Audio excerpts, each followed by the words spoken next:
buenas tardes. Me llamo Gerardo Yamil Sánchez Monroy y el día de hoy me encuentro con... Raimundo Martínez Jiménez. Bueno, pues encantado de conocerte y el día de hoy queremos saber un poco sobre tu experiencia, tu conocimiento en el arte del mezcal, algunos pasos sobre su producción y algunos mitos o leyendas que podrías comentarnos. Haré algunas preguntas primero abiertas para Claro, de empezar acuerdo. a platicar un poco y no sé si podrías contarnos tu experiencia en el mezcal primeramente o cómo comenzaste.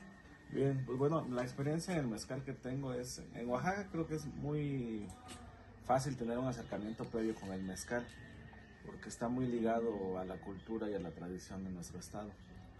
Entonces yo vengo de una familia que como tal no es mezcalera. Sí ha estado el mezcal como parte de la cosmovisión de la familia y en el contexto de las tradiciones, pero por mi carrera, yo soy ingeniero forestal de profesión, comienzo a acercarme a las zonas en donde producen los productores de agave. Y trabajando con el copal, que es una planta de la cual se pierde una resina. Curiosamente, los copaleros en la zona de Totolapan, en donde yo me inicio, son a la vez productores de mezcal. Entonces comienzo a tener un vínculo con ellos en donde, además de las asesorías que les brindo por el manejo del copal, comienzan a pedirme asesorías sobre el manejo de los agaves. Y es así como comienzo a trabajar en Totolapa en un inicio. Trabajé en el estado de Guerrero y actualmente me centro principalmente en Sola de Vega con productores de mezcal. ¿Cuál considerarías que es el mayor aporte de los maestros mezcaleros al patrimonio cultural de la región? Pues creo que el preservar el conocimiento, preservar los recursos naturales. Oaxaca es el estado que tiene la mayor diversidad biocultural.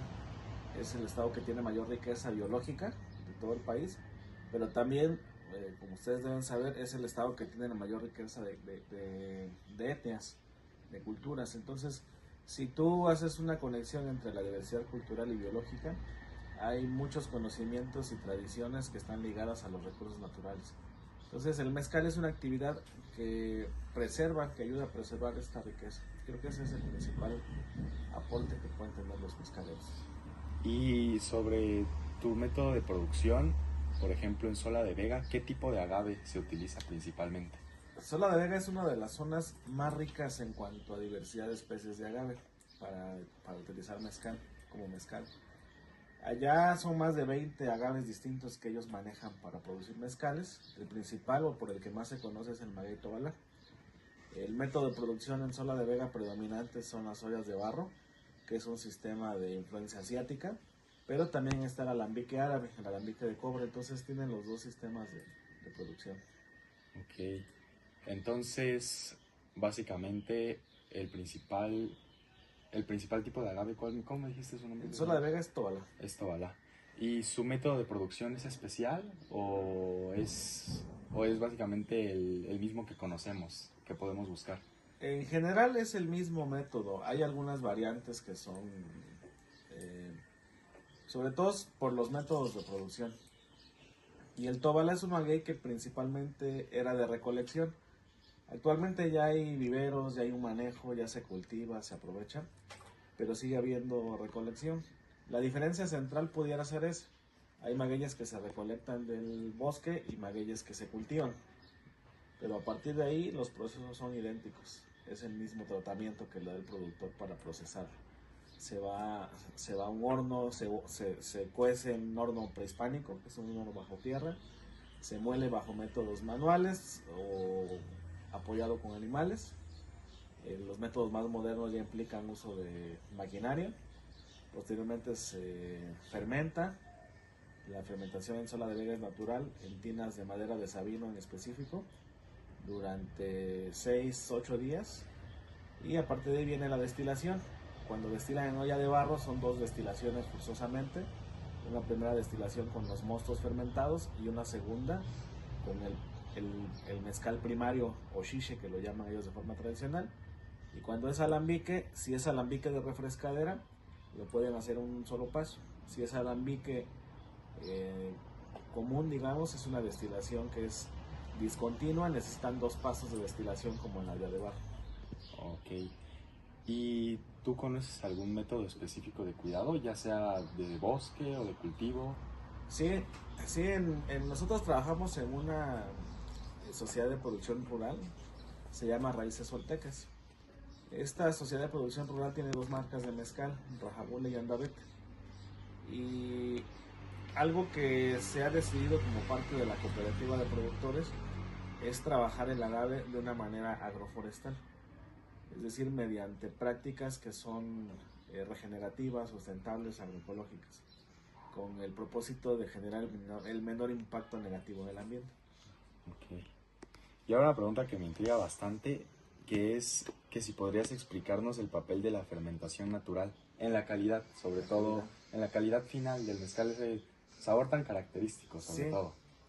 Sí, pues el mezcal al final es un compuesto químico o más bien una mezcla de compuestos que se compone de más de 100 distintas sustancias químicas, ¿no? Las dos principales es el etanol, el alcohol etílico, y el agua.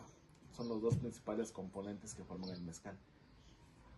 Pero de acuerdo con los estudios científicos que existen, hay cerca de otros 100 compuestos que forman parte del mezcal. La mayoría de estos compuestos, que son casi 100, además de agua y etanol, se forman en la fermentación. Pero para que exista esta riqueza en los aromas, en los sabores que son estos compuestos, se necesita que sea de manera natural y espontánea.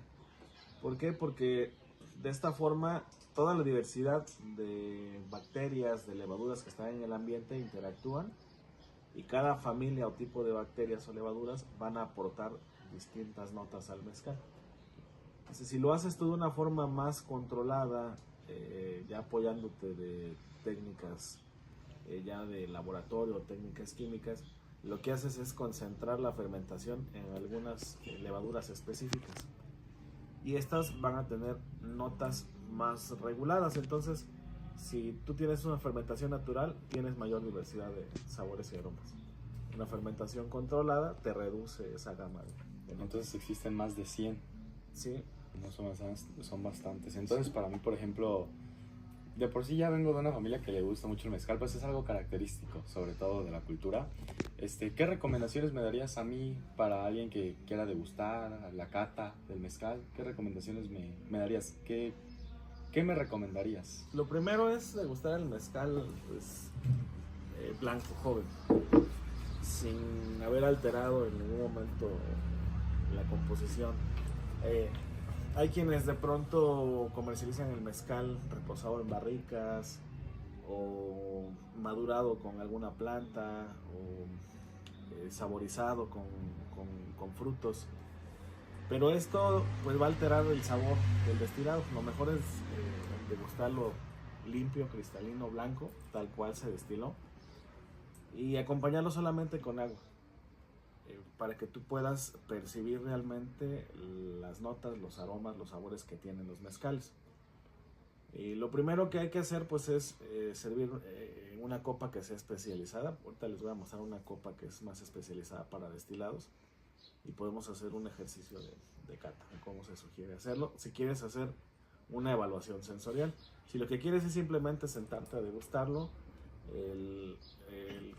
la copa más recomendada pues es el clásico calihuel o el vasito de veladora, pero ya con un fin ya de evaluación hay copas especializadas para que tú lo puedas hacer de una forma más eficiente.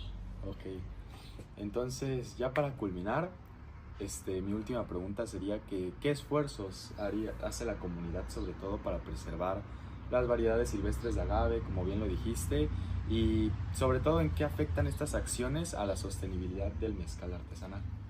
Sí, pues creo que este es un punto muy importante porque todavía no todas las familias mezcaleras en el estado generan este nivel de conciencia. Afortunadamente ya hay productores, hay marcas, hay colectivos que comienzan a tener más conciencia en ese sentido.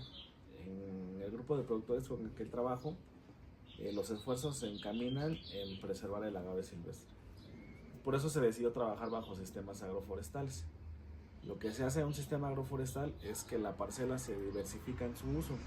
No solamente tiene agave, esa parcela se va a trabajar de una forma en donde van a tener agave, van a tener cultivos básicos para autoconsumo, van a tener especies forestales que les van a dar distintos bienes o servicios, ya sea leña, ya sea herramientas, ya sea cobijo. Y de esta forma el terreno, al estar diversificado, requiere menos uso de agroquímicos, no va a erosionar el suelo, va a infiltrar agua, va a generar servicios ambientales, y de esta manera el productor puede obtener un beneficio económico, un beneficio alimenticio de autoconsumo, pero también conservar ese ecosistema, que ya al ser modificado, ya no ser un ecosistema natural, nosotros lo vemos bajo la visión de agroecosistema, un ecosistema natural modificado por el hombre para beneficios, pero tratando de que sus impactos sean lo menos nocivos. Sí, claro. Y ese es uno sobre todo de los problemas, porque no todas las familias tienen el acceso a lograr Así este es. tipo de producción. Sí. Y ahora más, una última pregunta más personal. Yo he visto, por ejemplo, que he leído que, por ejemplo, se tira un chorro de mezcal como se supone que para valorarlo. Entonces, no sé si tú conozcas algún mito o leyenda sobre el mezcal que hayas escuchado, ya sea en Sola de Vega o en alguno de los lugares en los que has estado trabajando con el mezcal. Sí, pues hay muchos mitos del mezcal. Algunos atienden un poco más hacia la razón y otros más son cuestiones fantasiosas.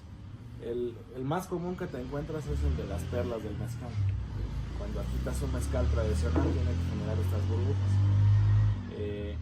Muchos dicen que por el simple hecho de generar las burbujas el mezcal ya es bueno, y ese es un mito.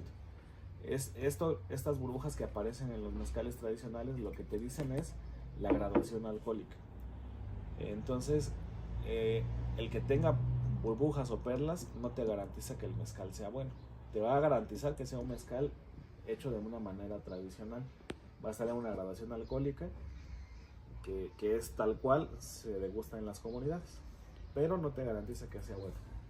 Ese es el mito más común, pienso yo. Entonces, es simplemente visual. Sí, o sea, las perlas lo que te ayudan es a saber si tiene o no la graduación pues recomendada por los productores para degustar, que eso ya es de gane. Si haces las perlas ya sabes que es bueno para tomar, pero la evaluación finalmente la va a dar tu palabra. Perfecto. Pues eso sería todo por el Sí. momento. Muchas gracias por tu conocimiento.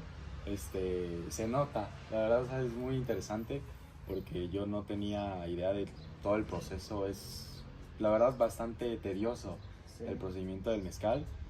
Sobre todo en internet te lo plantean como algo único, que es cierto. Sí, es Entonces, cierto, pero a veces se romantizan muchas cosas en el mezcal. sí, claro. Y eso fue todo. Muchas gracias por acompañarnos y fue un gusto. Sí, mucho gusto. Gracias a ustedes.